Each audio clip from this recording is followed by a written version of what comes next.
Hello, everyone. Welcome back to a new episode of the Cappella podcast. My name is Apolline. I'm the founder and CEO of Cappella, and I will be doing this episode alone for once. It's very rare. I usually have a guest on, but I thought, you know what? Let's kick 2024 off with, a solo one, and let's talk about baby cries. It's obviously not necessarily the topic that we listen to relax or to chill because no one wants to hear baby cries. But it's very important to know why there are baby cries, what they mean, and what we can do about them when we hear them to alleviate the baby's pain / stress / everything. I'm making this episode for all new and expecting parents in 2024. If you have a baby on the way, congrats. Or if you just want to learn something, listen in, because this is going to be an educational one. It's not going to be a very long one, but definitely with some wisdom nuggets here and there about baby cries. So yeah, let's get started. So without further ado, let's get started. The bond between a mother and the fetus during pregnancy is disrupted at birth, and the newborn begins to adapt to life outside the womb, with their first reaction being to cry or scream. This initial crying is crucial for their survival. The separation of the newborn from the placenta marks a significant transition from aquatic to an aerial environment, and adapting to terrestrial life is a lengthy process. This adaptation can be affected by the mode of birth, either spontaneous or vaginal, or cesarean, by the gestational age, by fetal pathologies, by complications during labor, and postnatal care. Immediately after birth, a multitude of changes occur simultaneously in the newborn's body, making birth a miraculous event. Significant biochemical and physiological transformations happen due to the shift to extrauterine life, and the newborn transitions from the intrauterine liquid environment, which is safe, protective, and with a constant temperature, which is sterile and devoid of light stimuli, to an extrauterine gaseous environment, characterized by constant temperature changes, air currents, bright light, and a significant microbial load. As a result, the newborn shifts from being dependent to independent, and crying becomes their only form of communication. And this is the form of communication they will use to express all of their needs. When understanding baby cries correctly, a caregiver, a parent, any family member is able to provide the baby with what the baby needs in a quick and efficient manner. It's important to note that the prefrontal cortex is not developed enough in the early days of life to have any sort of manipulation in cries or to cry for attention or anything like that. These early cries in the first couple of months of a baby's life are hunger cries, pain cries, discomfort cries, fatigue cries.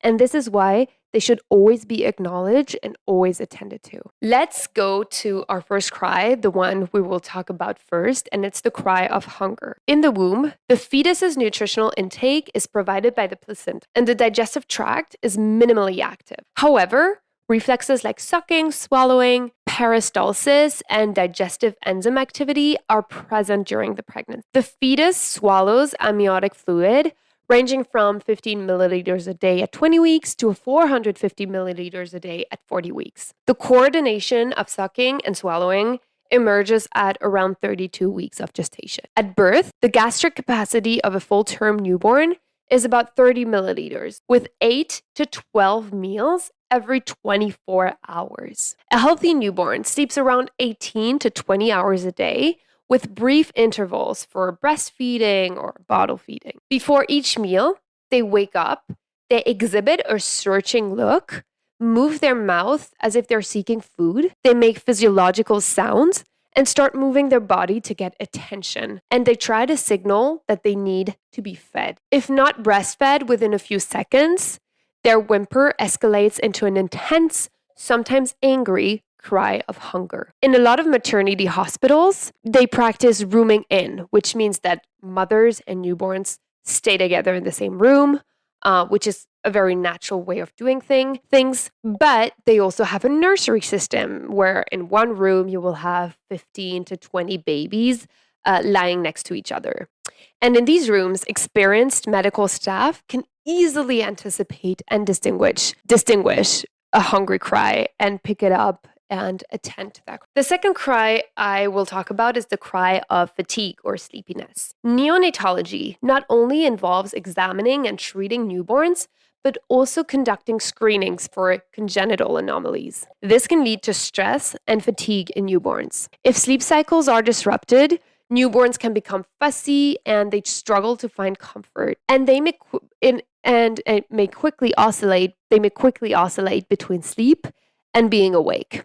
In a busy nursery, this can be exacerbated. Requiring a quiet environment for rest and recovery is essential for newborn. Third is the cry of pain. Procedures like needle pricks in the weight room after birth are very painful for newborns. They react by whimpering, withdrawing their limbs or their arms, and crying very loudly. The cry is often sharp and distressing, and it's often accompanied by physiological indicators like tachycardia and palm sweating. I want to talk about the last category of cries, that is discomfort, and there can be two types of discomfort.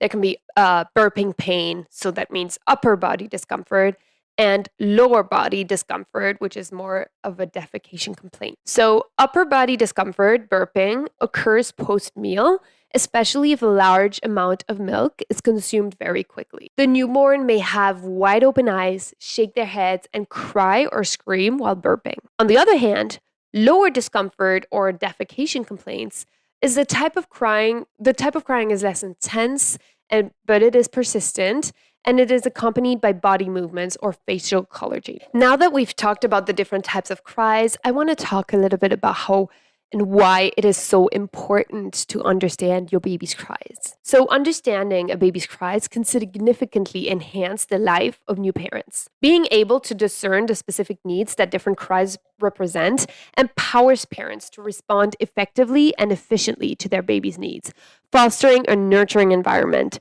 and a strong bond between parent and child. So let me give you a few examples. One, reduce stress and anxiety. New parents often experience anxiety and stress because they're worried about their baby's well-being. Recognizing the difference between cries of hunger, discomfort, or pain allows for quicker and more accurate responses. This not only soothes the baby more swiftly, but also reduces parental anxiety as parents become more confident in understanding and meeting their baby's needs. Now, number two is the killer example that everyone wants: improved sleep. Babies who are promptly and correctly responded to tend to regulate their sleep patterns more quickly. When a parent can differentiate between a cry of hunger and one of discomfort, they can address the specific need without unnecessary interventions. This results in less disruption and more consistent sleep for both the baby and the parent, which is vital for just everything, health, well-being, but also anyone's mental sanity in these crazy times of having a newborn. Number three, enhances bonding. The ability to interpret and respond to a baby's cries strengthens the emotional bond between parent and child. This bond is crucial for the baby's emotional development and lays the foundation for secure attachment. A baby whose needs are met consistently and lovingly learns to trust their caregivers, which is fundamental for healthy emotional and social development. Number four, you can care for your baby better. Differentiating between different types of cries can alert parents about any potential challenge or issue right away. For example, you could learn that your baby seems to be crying because of hunger more often than the average baby. That's something interesting to look into, and not wait until the next doctor's appointment to have it investigated. Parental well-being is definitely promoted and encouraged when parents feel better and stronger about understanding their baby's needs, and they have a sense of competence and confidence.